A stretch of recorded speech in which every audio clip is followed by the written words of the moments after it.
नमस्कार, मैं GRS news के लिए गिरीश सिकरवर। आज के इस ब्लॉग में मैं बात करूंगा सुप्रीम कोर्ट के हालिया उन टिप्पणियों की जिनको लेकर न सिर्फ आम जनता बहुत ही मुदित है, लेकिन यहाँ ये प्रश्न उठता है कि क्या राजनीतिक दल या सरकार, जिनका कि दायित्व होता है कि वो माननीय न्यायालय के निर्देशों का अक्षरशः पालन करें, क्या इस बात को मानेंगे। एक दिन पूर्व ईवीएम के डाटा संबंधी निर्देशों को बताते हुए अब माननीय उच्चतम न्यायालय न सिर्फ फ्री बीच बल्कि जनप्रतिनिधियों में बढ़ रहे अपराधीकरण को रोकने और उन्हें चुनावी मैदान से हटाने के लिए उन्होंने टिप्पणियां की हैं। यहाँ तक कि उन्होंने राजनीतिक केंद्र सरकार और चुनाव आयोग को इस संबंध में नोटिस भी जारी किया है। इस समय वर्तमान समय में करीब आधे जनप्रतिनिधि दागी हैं, चाहे वो लोकसभा हो या विधानसभाओं की स्थिति। क्या ये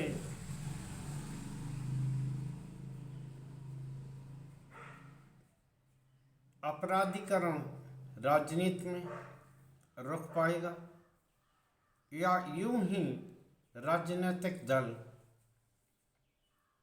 इन निर्देशों का पालन न करते हुए चुनाव जीतने के लिए आपराधिक तत्वों को टिकट देते रहेंगे।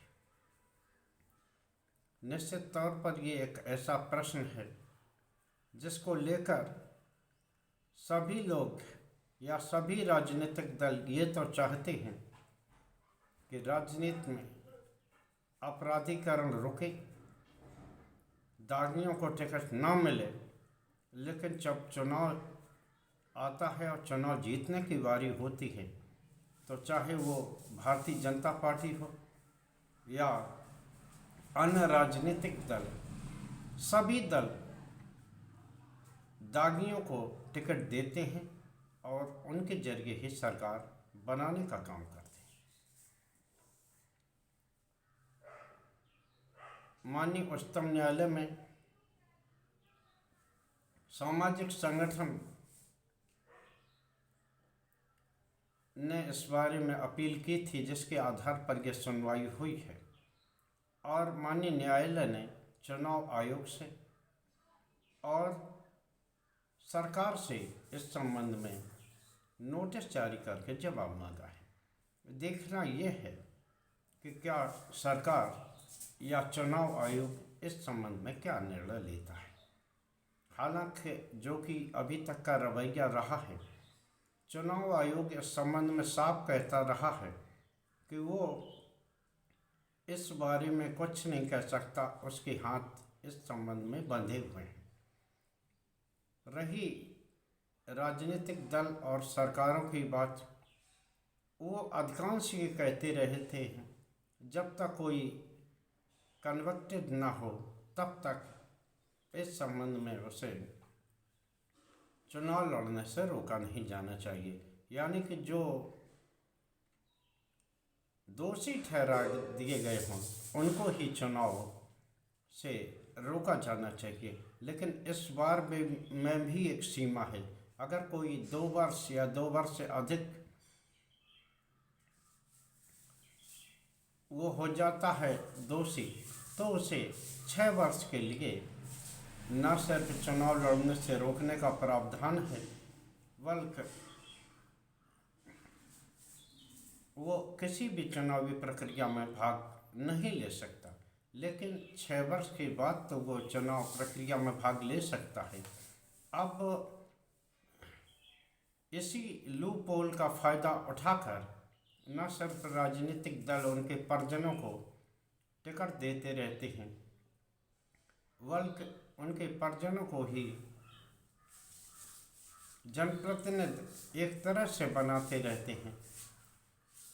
अब इनको रोकने के लिए जो एक अपील हुई है, देखना है माननीय उच्चतम न्यायालय तो बाद में कार्रवाई करेगा, लेकिन इससे पूर्व चुनाव आयोग और सरकार इस बारे में क्या जवाब देती है। फ्री बीज को लेकर भी माननीय उच्चतम न्यायालय ने टिप्पणियाँ की हैं क्या कि चुनाव पूर्ण की गई फ्री बीज रोका जाना चाहिए। माननीय उच्चतम न्यायालय तो इतने आगे निकल गया कि उसने ये कहा कि आप फ्री की योजनाओं के सहारे देश के आम लोगों को आलसी बना रहे हैं, वो लोग काम से परहेज कर रहे हैं। उन्होंने उदाहरण देते हुए कहा कि आप अनाज बांट रहे हैं, आप नगद रुपए बांट रहे हैं। इन योजनाओं का ही यह दुष्प्रभाव है कि आम जनता अब काम करने से बचने लगी है। इस संबंध में भी 2 हफ्ते का वक्त दिया है उन्होंने चुनाव आयोग को और सरकार को। देखना ये है इस संबंध में भी आयोग का क्या जवाब आता है, क्योंकि अभी तक ये देखा गया है कि खुद प्रधानमंत्री तक जिस फ्री बीज की आलोचना करते थे, हाल में ही दिल्ली के में हुए चुनाव में वो अन्य राजनीतिक दलों से आगे निकल गई। तो आखिर सरकार क्या कहती है और किस संबंध में वो निर्णय लेती है, क्या इस संबंध में न्यायालय को ही आगे बढ़कर कोई काम करना पड़ेगा? एक ऐसा मुश्किल सवाल है जिसका हल दिखाई नहीं देता। क्या माननीय उच्चतम न्यायालय वास्तव में इन मुद्दों को लेकर गंभीर है?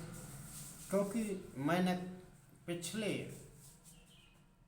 मुख्य न्यायाधीश जो उच्चतम न्यायालय के थे DY चंद्रचूड़, उनके विषय में देखा कि उन्होंने न सिर्फ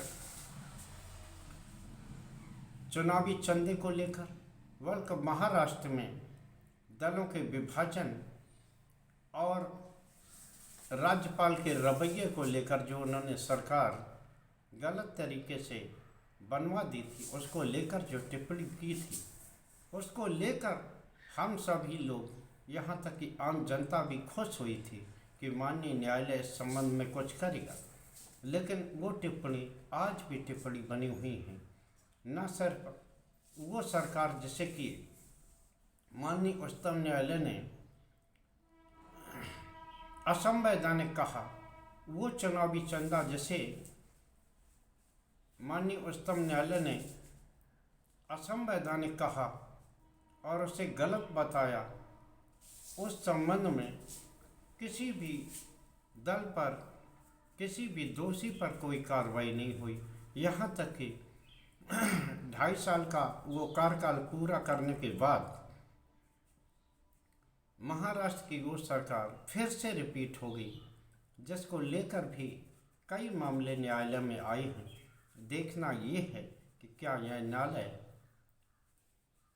इन जो टिप्पणियां उन्होंने फ्री बीज को लेकर की हैं या दागी लोगों को चुनावी प्रक्रिया में आने से रोकने के संबंध में की हैं, क्या उच्चतम न्यायालय इस बारे में गंभीरता से कोई निर्णय लेने वाला है, या ये मात्र एक ऐसी टिप्पणियां रह जाएंगी जिसको लेकर जनता मात्र भुलावे में बनी रहेगी और चुनावी प्रक्रिया इसी प्रकार चलती रहेगी जो कि वो अनाद काल से चल रही है।